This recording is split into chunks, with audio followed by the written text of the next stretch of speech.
This is the Mend It Pass podcast with Chadwick Hayward, episode number 10. Welcome to menditpass.com. Let's get back to bed.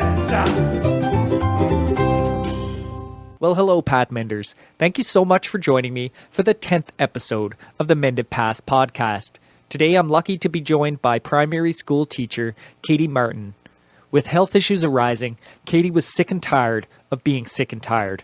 Please join me as she shares her story of how she was able to take her health in her own hands, mend the path she was on, and finally got back to better. Well, thanks so much for joining me today, Katie. It's an honor to have you on today. Thank you. It's a pleasure to be here. Fantastic. So I came across you and your story through our friend Tim Kaufman, who was on the show a couple of weeks ago. And it looks like you're another example of the watched forks over knives and something clicked crowd. You hear that story over and over again. Do you want to give us a little background of what led up to you finding yourself on the couch watching Forks Over Knives? Yes, definitely. My earliest memories go back to when I was around 8 to 10 years old. I had a lot of changes in my life. My parents divorced. My dad was trying to raise basically 3 kids while he's working full time. So there was a lot of eating McDonald's that he'd be home from work, processed foods. My candy intake and things weren't being monitored. So I quickly became overweight. I had a cyst on my leg develop at that same time period. Oh dear. So they, I didn't know at the time, but it was potentially cancerous. And so it took several years for that to get biopsied. It was benign, but it had a hole in my bone that had to actually grow back. And so that all started around when I was, in 3rd grade.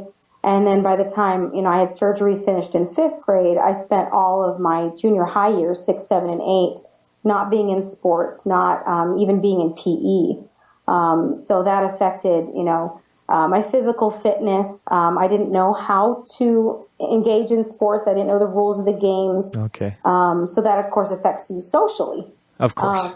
And so that developed insecurities and things like that, teasing, bullying based on my weight, all kind of come together. So, yeah, that was kind of early on in my years, and it carried into, high school. Now I have poor health. My hormones didn't develop correctly, things like that. A lot of yo-yoing in my weight up and down because I didn't know how to fix the problem that I was having with my weight and my health. Yeah. And so, about junior, senior year and on in through college, it became more severe in that I was developing anxiety and depression issues. More of those suicidal thoughts of, I just want the pain to go away. Yeah. Started coming up. And so, that continued all the way through my college years. And so then after college, now I'm on my own. So you're experiencing life for the first time as an adult, a lot of major, event changes, being away from your family. I got married. So you're trying to figure out, how am I going to run a household? What kind of foods are we going to eat? And I didn't have a job fresh out of college. So we're eating ramen noodles, which is a cheap food, deep frying things, McDonald's 3 times a day. Were you on any medications? I was starting in high school because my hormones were not functioning correctly. So my cycles were sporadic. I was having a lot of pain. So they put me on birth control pills back in high school. And then because of the anxiety and depression, they started putting me on medications for that in college. Okay. And so that continued on as well. And so getting married, then the question was, well, are we going to have kids? Well, in that case, you got to get off the birth control pills. Yeah. And you have to, and the medications I'm on would make me not be able to breastfeed and things like that. So that was my first moment where I'm like, okay, something in my body needs to change. Yeah. If my body is not in a position to be able to carry or feed for a child, then something's not right. And so at that point, I started we moved to Texas, and the doctor also, I thought I was pregnant because I was having a lot of nausea. And he basically said, no, your gallbladder is spasming And if you don't get off the fat, you're gonna have it removed. Wow. Yeah. So I started actually making a list of all the problems, healthcare problems I was having.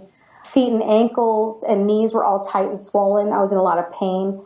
I was having sciatic nerve problems. My neck and shoulders were very tight all the time.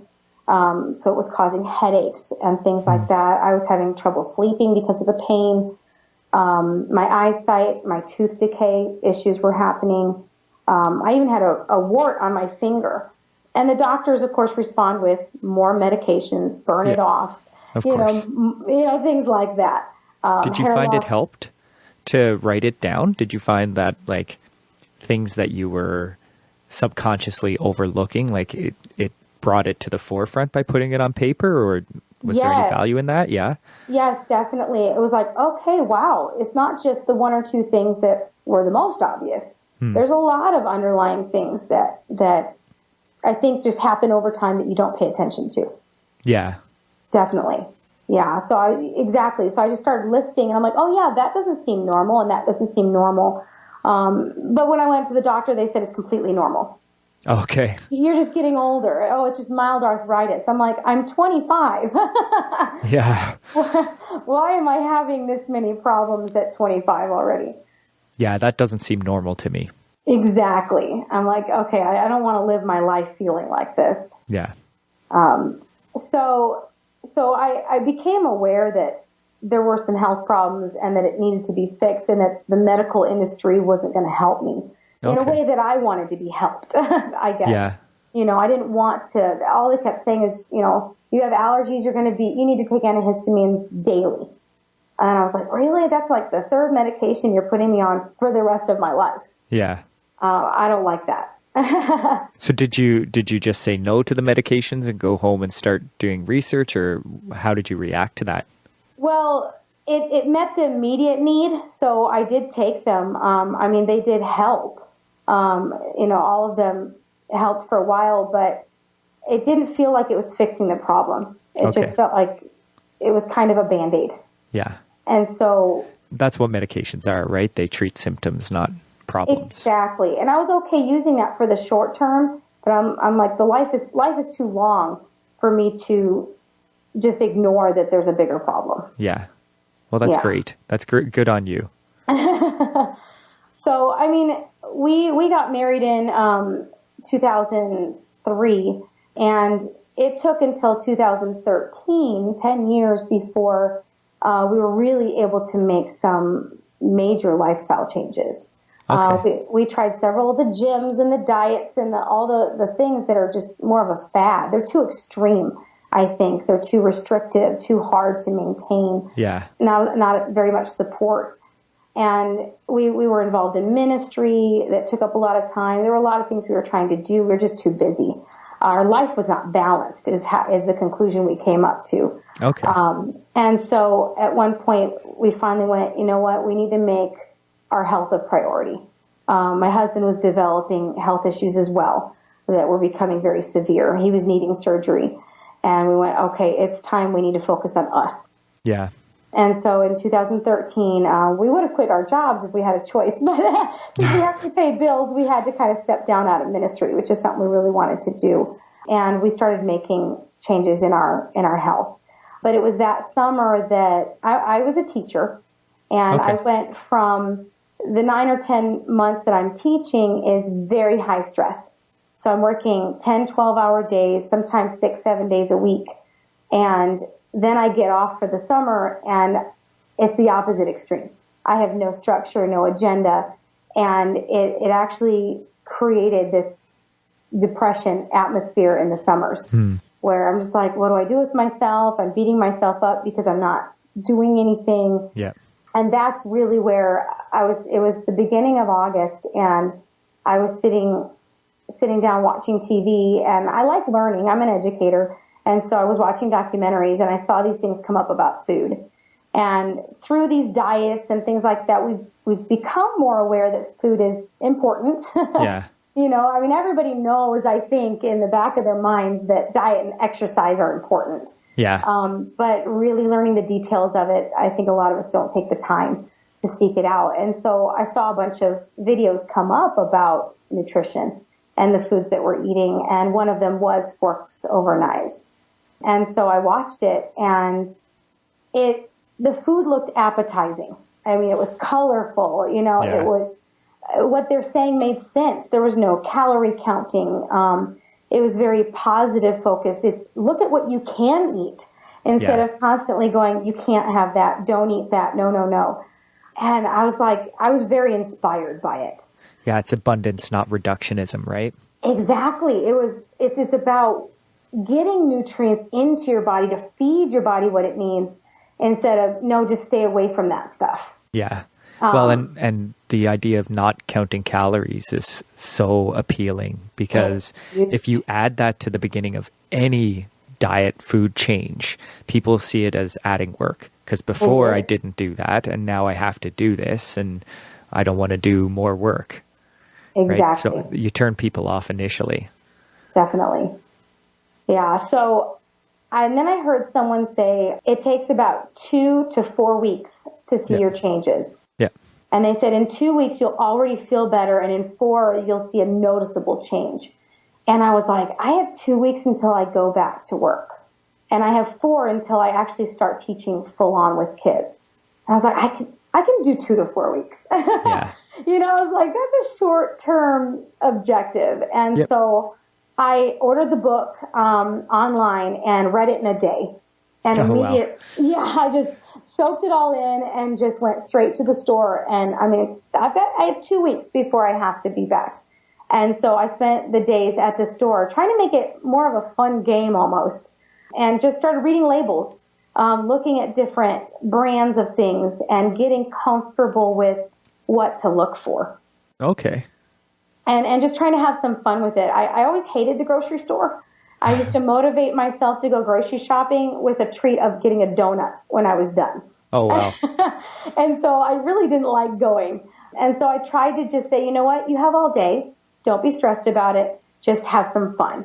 Okay. And learn, because I never ate produce. I didn't know anything about what a squash was. Yeah. Certainly not how to prepare it or what to do with it. Yeah, I'm guilty of that as well.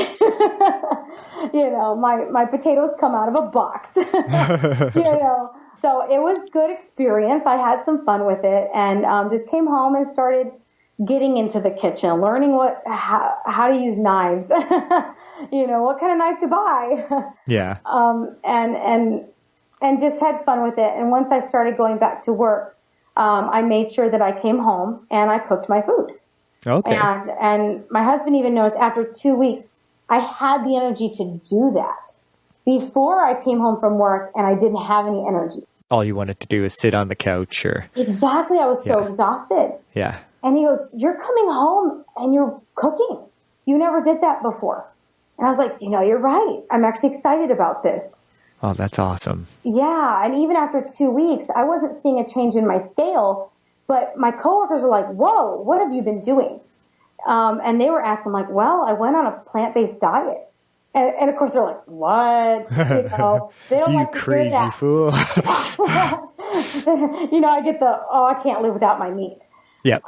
Kind of a thing. But I kept at it, and they kept asking questions. What are you doing? Oh, my goodness, there's such a huge change. Did they say what they noticed specifically, or? They saw the weight change. They saw, I think, the energy, the glow in my skin, that life that comes off of you. They're like, you just look so good. Yeah. Some said you look younger. You look like you have more energy. You don't look stressed. But the biggest thing was the weight change. They were seeing that change in me.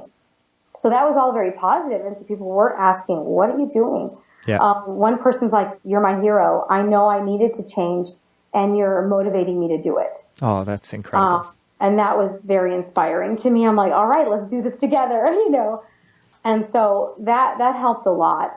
My head definitely cleared. That was the first thing I noticed. It felt like I didn't even realize I was living in a fog until it went away. Yeah.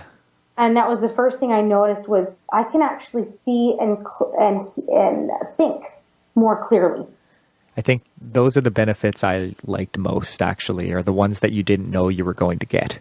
Yeah. The one Yeah. like where you didn't think you were in a fog and you're like, oh, wow, I think faster and clearer now. And I didn't think that was a problem before. Yeah, definitely. And then the energy. I Yeah. needed that. I think when you get in depression, it's that low energy, that lethargy.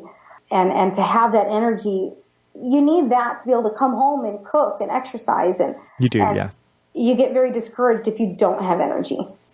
So that was a huge help because I couldn't get myself to work out, to exercise at all because you don't have that energy. Yeah. And after eating plants, that energy came back and I actually wanted to go for a walk. I wanted to go run again. That's such a common theme. It was amazing. And so I tell people who are like, I don't want to work out. I said, then eat. Just eat. Yeah. Like, what? I shouldn't be eating. I'm like, no, you need to be eating. Well, and it's ingrained in you to reduce calories, but that's not the case. Eat more plants and you will reduce calories because they have less calories than standard fare. But your body eventually tells you, okay, I've got what I need. Get out and do something. Yeah.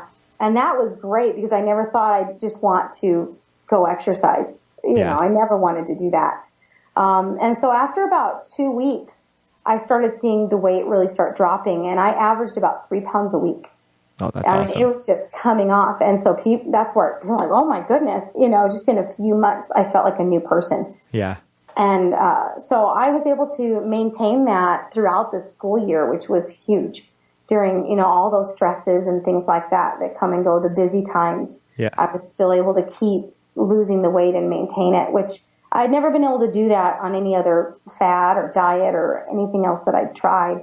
And it felt good to me, even mentally, knowing that it's about the nutrition. It's about what I am giving my body, not what I'm trying to take away. Yeah. And that really helps with your psyche and your emotional, you know, well-being with what you're doing, knowing that you're doing something good for your body. Absolutely. And so I started seeing other changes. The wart that was on my hand that they said, oh, it's going to spread, we need to burn it off.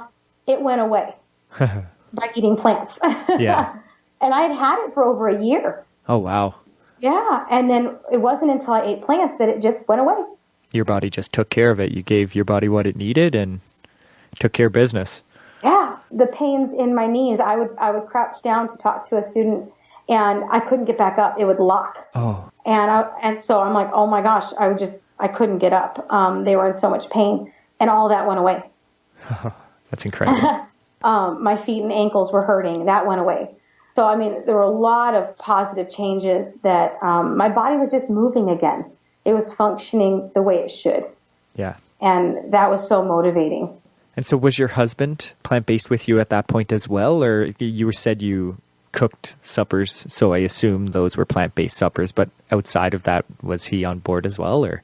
Well, he definitely agreed with what I was doing. He goes, that makes so much sense. Okay. You know, we had made some small changes along the ways, trying to go whole grain, getting rid of sugars, replacing it with more natural agave, stevia, things like that, alternatives.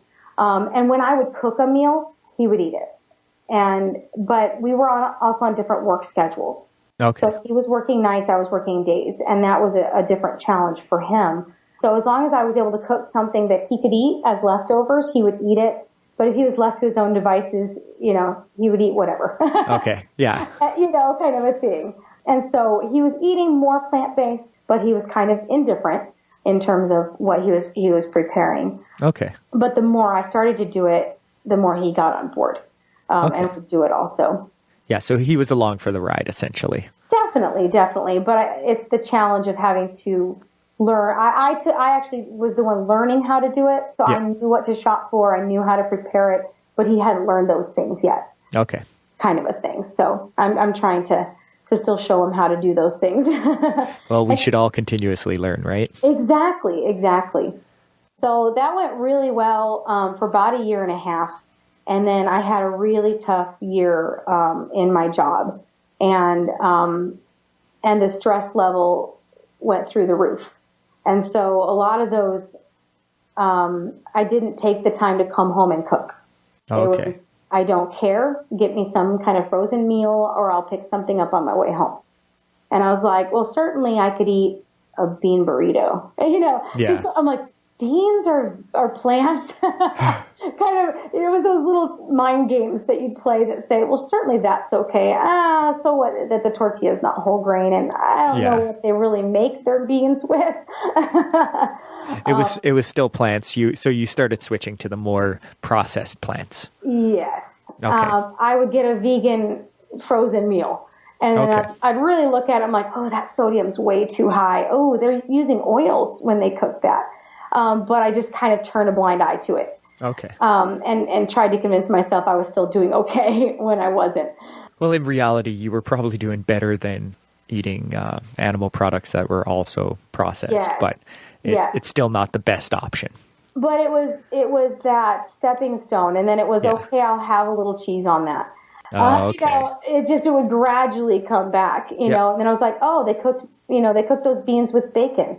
Oh well, kind of a thing. Okay. It was just one meal, kind of a thing, and so that compromising just continued on until I went. I'm not. That clarity of mind started going away. The energy went away. Some of my other health issues were coming back. And so then I was like, hello, there's a problem here. Yeah. And the thing that and then I started adding exercise to my regimen. And the thing, I guess my end conclusion was that it's okay to have these hiccups in your life. Yeah. Life happens. But what I've learned is before I felt defeated, I got depressed. And I was like, okay, see, you failed again. Okay. And instead I was like, no, I believe with everything in my being that this is not just a diet. This is your lifestyle. This is how you feed your body. And all you have to do in a matter of a couple weeks is just reboot yourself back to, what you need to be doing. And you're going to get right back on track. I know, because I've seen it firsthand, that it will fix itself. My body wants to fix itself. Yeah. And so all I have to do is say, it's okay, you had a hiccup. Now, what your body's telling you is that something's out of balance. Yeah.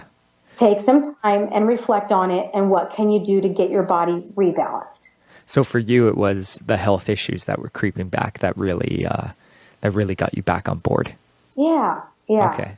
I know during my transition, it was definitely lots of hiccups along the way. Like at one point, we had read Dr. Furman's Fasting for Health or something along those lines. And so I fasted for like 5 days, and I ended my fast with a burger. So, right. So it's like, okay, well, I'm doing well, but I'm not really doing well. Yeah. And for me, it wasn't necessarily health issues. It was more education. So I found that like the longer I went without watching a nutrition video or reading a book, the more I would slip up. But then I would watch another movie or read another book, and it'd be like, oh yeah, that's right.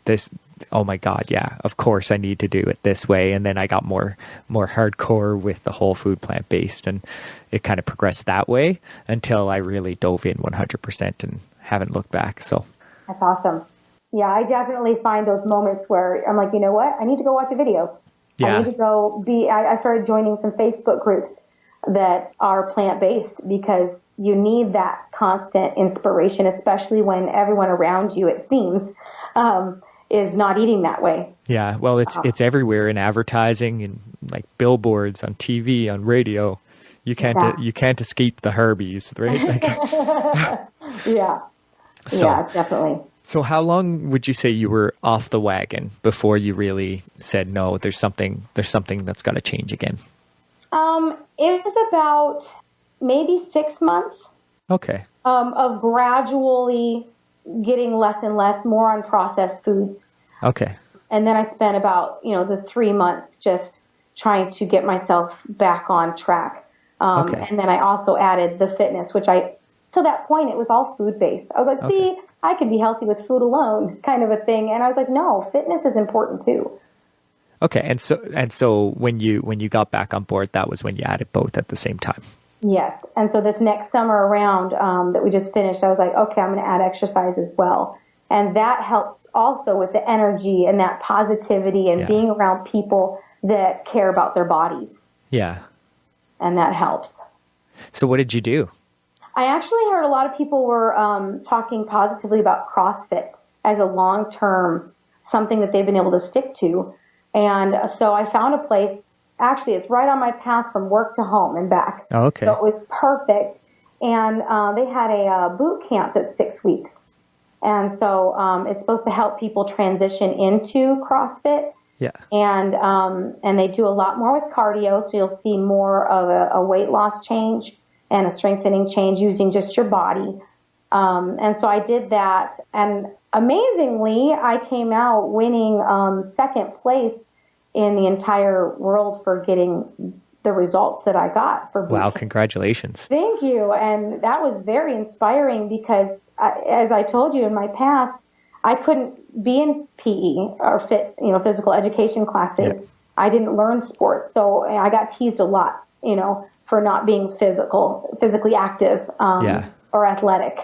And so that was huge. And really they helped me overcome a lot of those mental, emotional blocks that I had about, being insignificant, being teased, and bullied and things. And they said, you're not that person anymore. You're stronger than that. You said that to yourself? No, my coach said that. Oh, okay.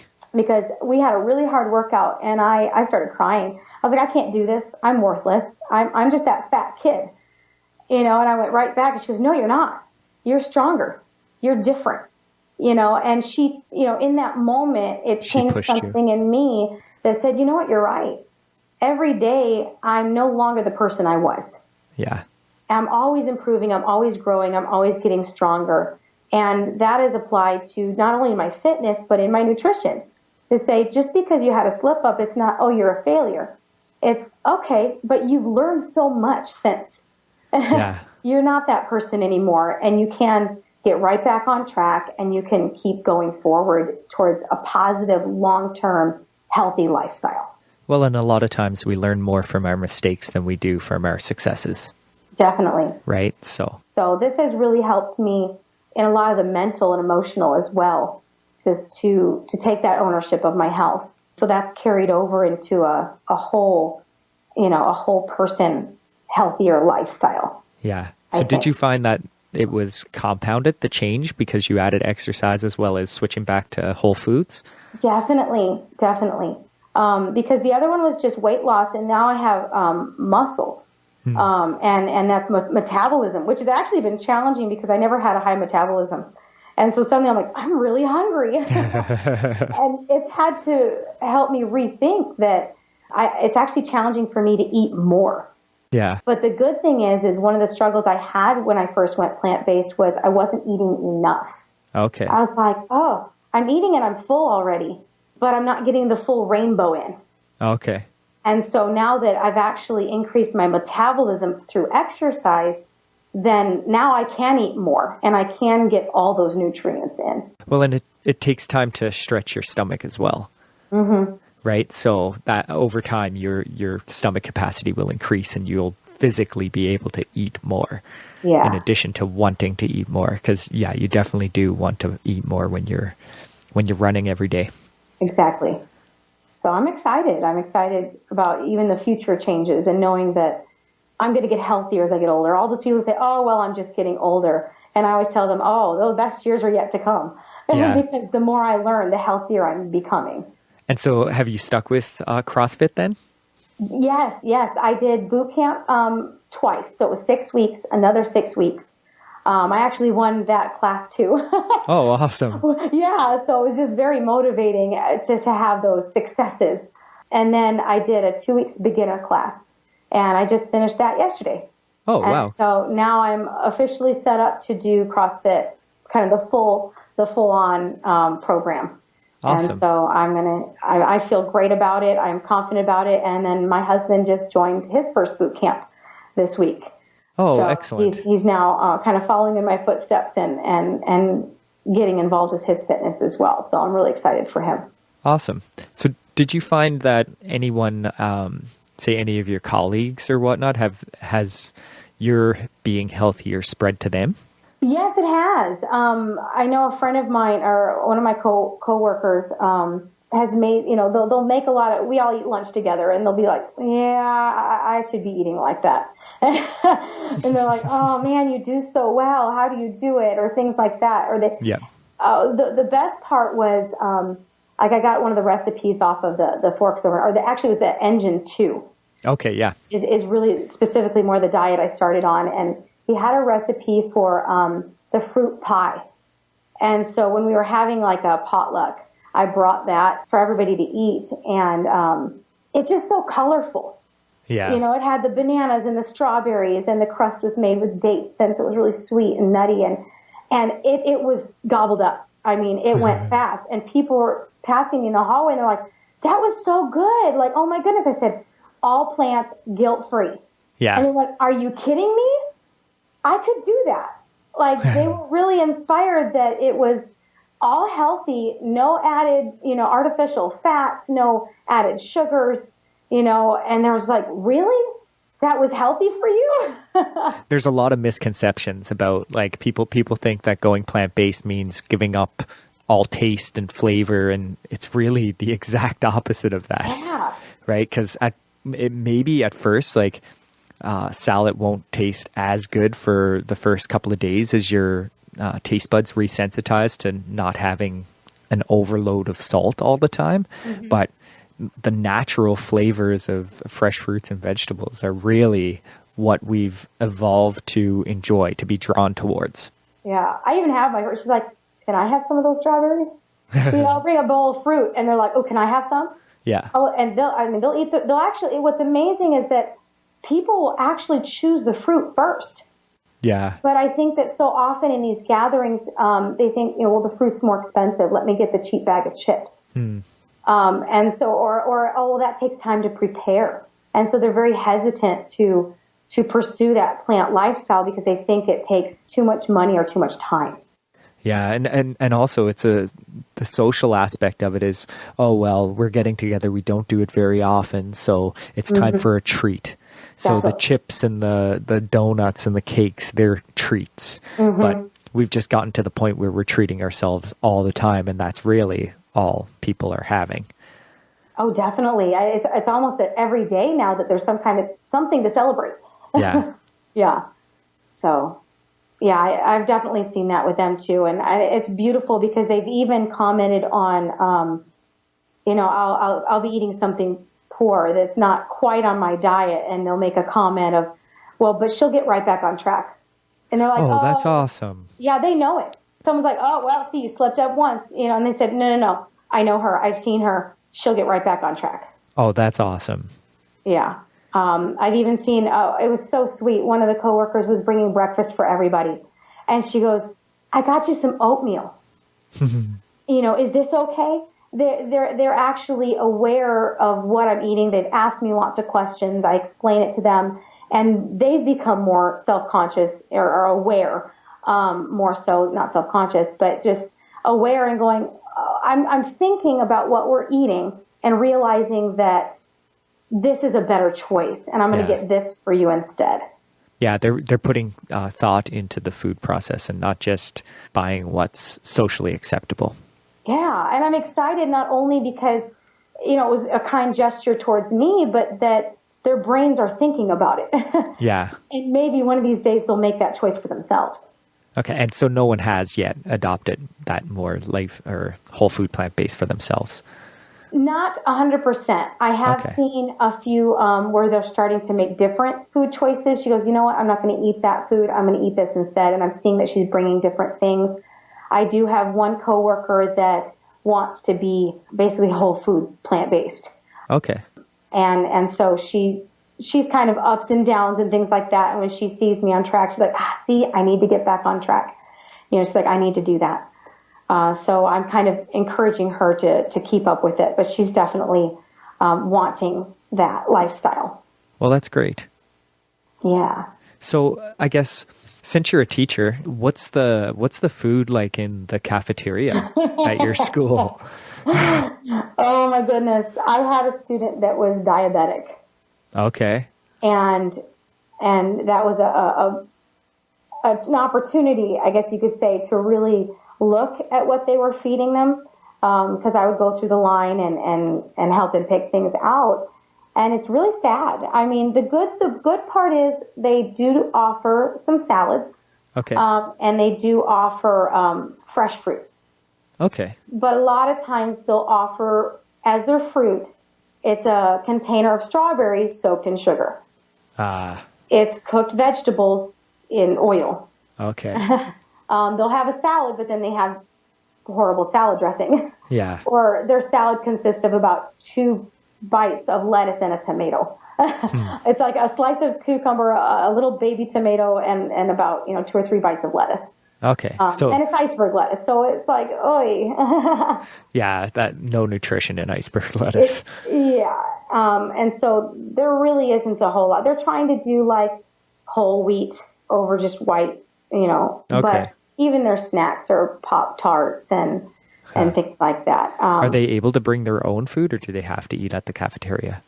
No, they can, but it's even worse. Okay. I live in a poverty, or I work in a poverty district. Okay. And so everybody gets a free meal from the school. They get breakfast, they get lunch, and they get an after-school snack if they stay. Okay. And so they're getting the bulk of their food, if not all of it, from the school. Some of them don't eat at home. So there's a real opportunity there to improve their healthfulness. Absolutely. And we have a high psych ed diagnosis, high ADHD diagnosis. We have a lot of behavior problems. And I believe a lot of that is that high sugar amount that's being fed to them straight here at the school. That we could impact that. That would be huge.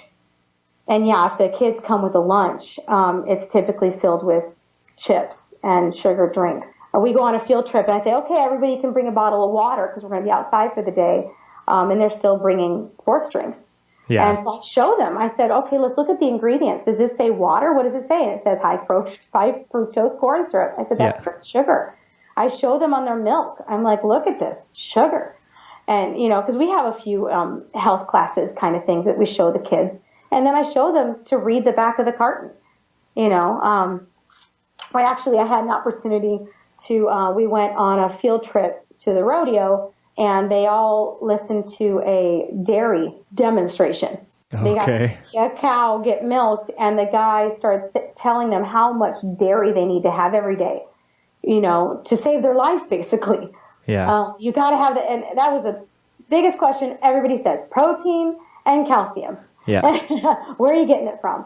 And so he goes, so if you're eating a piece of string cheese and you're having a bowl of ice cream for your snack and you're drinking your milk with every meal, milk on your cereal, and you're having a chocolate milk at lunch, then you're getting your dairy. And I'm like, oh my goodness, these poor kids. Well, it's just terrible advice, right? Yeah. Well, of course, me being plant-based, we're in line for the next event. And I just brought my kids around and I gave them a completely different lesson. Awesome. And I sat down and I said, well, there are lots of people that are lactose intolerant. They can't eat meat or milk from a cow. But did you know you can get milk from plants? Yeah. And so I explained to them because I didn't know that. I didn't know that you could have almond milk and rice and soy milk. That was unheard of growing up. Yeah. And so I explained to them that there were alternatives, that you didn't, he's saying you have to, but you don't. In fact, it's better if you don't, because they say that milk is a great source of calcium. But if you look at countries, the countries with the highest milk consumption also has the highest rates of osteoporosis. It actually contributes to bone loss. Exactly. Right? So I did read about that. It's terrible, the misinformation that's out there to support this industry that is really not doing any good to anybody other than the farmers, I guess. Yeah, it's actually doing the exact thing they're advertising it's not supposed to. That's right. Yeah, it's scary. So I do like the opportunity to be able to hopefully impact, at least the group of kids that are given to me, and say, we get lots of books and things like that that'll talk about eating meat. And I said, but do you know that not all people eat meat? And they're like, really? I said, I don't eat meat. They're like, really? And this is the cool thing too, my coworker that I was telling you about will actually tell that to her class now. Okay. Yeah. Because we talk about herbivores and carnivores. And she goes, did you know that, Mrs. Martin is not a carnivore, that she's an herbivore, kind of thing. And they're like, really? That's you can awesome. eat plants. And so now it's spreading to her kids too. So That's incredible. That's what age are the children you teach? 6. Okay. So young children. Yes. So I'm hoping that at the very least, it gets deposited in the back of their minds. And someday when they are making their own choices, they'll think back and go, oh, you know what? I remember a teacher telling me about that, because I didn't even have that background knowledge. No, nor I. And that's more than I would have gotten as a child. Yeah. Yeah. I remember trying to look for nutritional advice, and it was all off the food guide, which we know if you follow the food guide, you're not going to be eating very healthily. Yeah. So exactly. Wow, that's incredible. So I guess what do you eat now? Like, what would your typical day look like? And it is still a challenge when I'm working. I like to have oatmeal in the morning with lots of fruit. Honestly, on some days, it's grabbing a banana or an apple on my way out the door. I'm big still on, a good choice. Yes. So I like. The good news is I only drink water or tea. Okay. My chai tea lattes are my weakness. That's not a weakness. That's one of the most healthful drinks you can have, actually. My only challenge, though, is my soy milk. Yes. I do like my vanilla soy milk that is slightly sweetened. Okay. And I'm trying to switch over to the non-sweetened. Gotcha. Well, my understanding is it's the biggest concern with that is the protein. The protein actually inhibits the phytonutrients for the tea. So you should technically have your tea black, I guess. Yes. But at the same time, it's not unhealthful to have tea with soy milk. So yes. So it's like I said, it's one of those, it's borderline, but a that's yellow kind of light item. sweet. Yeah. But I have my own, I make my own cereal based on the Engine 2, with like the bran. It has the bran, and I'm blanking on all the ingredients right now, but I get it from the Engine 2 meal guide. Okay. And so we keep all those and we mix those. I use rice milk with that and fruit, some dehydrated fruit, some raisins I like on that. And then I like we've started doing slow cooker recipes. Okay. I loved the lasagna, but it was a little time consuming. So when I have the time, I'll make that, like a sweet potato lasagna. Yeah. A big one we were to eat a lot would be sautéing onions and peppers. I like the peppers because they come in all the different colors. Yeah. And we'll put that with your greens and whatnot, the black beans. I really like to have kind of a salad with that, or we can get some compliant bread or pita to kind of stuff it in, make a sandwich out of it. So the big thing we've been doing now is trying to because the time is an issue when I'm working, is the slow cooker recipes. Yeah. And so we have found some really great recipes that just have the beans, the sweet potatoes, the corns, the onions, the peppers, and some great seasonings. We're getting to learn about seasonings, which I never used. I used packaged foods. And so I'm really getting to learn about all those different flavors. That's awesome. So you would basically throw it into the slow cooker in the morning, and then when you come home, it's ready for you. Yes. And luckily now he's working from home. Okay. And that just happened, I guess about 2 weeks ago. Okay. And so that's where that was the part of our restart too. We're like, oh, great opportunity. What else can we do to help us be more successful and more consistent? Yeah. And we said, let's try some slow cooker recipes where, we can have minimal prep time and it can cook, and he's home to monitor it. And then I have for the week. Oh, that's awesome. So that's been a really helpful adjustment we've made when things get busy. Yeah, I find batch-based cooking really helpful, where like every Sunday we'll go and prepare, say, 5 salads each for the week, and we'll do like a big stew or something like that. And so we'll have at least a part of supper ready. Mm-hmm. So you're not spending that time every single day. Exactly. And we do some, the stores are really good about having salads in bags. So you can get like your mixed green with spinach and stuff all packaged and washed and ready. So there's things like that, I mean, I would love to have my own garden and pick it fresh, and we've done that. We had a season where we were able to do that when I was home for the summer. Yeah. But when you can't, to be able to have frozen vegetables, so we get organic, and I love how it just says organic, carrots, and keep those frozen on hand, and we'll just steam frozen vegetables. And at least you're getting those nutrients in, and you know that they're in, they come in a great package form as possible. That's right. Yeah. No, honestly, pre-washed salad mixes and stuff are a lifesend. Like, I go through about 6 pounds of spring mix a week between the two of us. So, so yeah, that's helpful. That's awesome. So, I usually ask my guests, if someone's listening right now and they're just about to start their transition or they're just getting going on it, what's one piece of advice that you would give them? I think it's that poor health didn't come overnight, and that good health won't come overnight.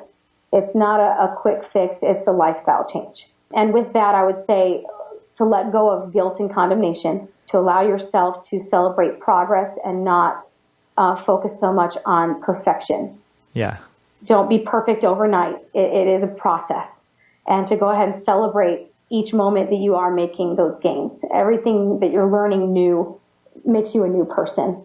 There's hope. It does work. It is good for you. It is possible.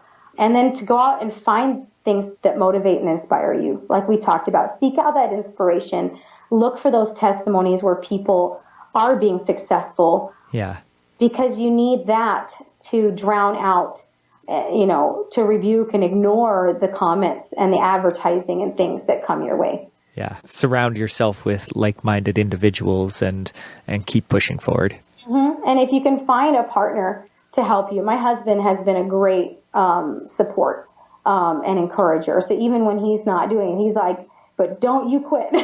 Yeah. Just because I'm slipping, don't you stop. You're doing great. And he's the one that said, you know what? You're talking about CrossFit, do it. Yeah. Just keep doing it. Whenever, I'm not sure, he goes, just do it, just go. So having some kind of a partner, and you may find that at the gym. And you have somebody that says, where are you? Come on, I'm waiting for you, kind of thing. It does help in encouragement, or joining a Facebook group or something. There's lots of support out there. Yeah, they don't have to be local. It doesn't have to be your neighbor. You can find it online and find someone to help you. And there's lots of ways to ask questions. When you're getting discouraged, you're like, oh, why can't I get this recipe to work? And you could just get on that page and say, oh, can somebody help me? And you have 20, 30 people that are quick to support you and help you. Yeah. But go and seek out that inspiration and motivation. That's great advice. Well, thank you so much for joining me today. It was a pleasure talking with you, and thank you so much for opening up and sharing your story. Thank you for having me. Well, that's all the time we have for this week. Thank you so much for tuning in to the Mend It Pass podcast at www.menditpass.com. If you've enjoyed the show, please consider sharing us on your favorite social media. Thanks so much. See you all next time. Visit menditpass.com and get back to bed.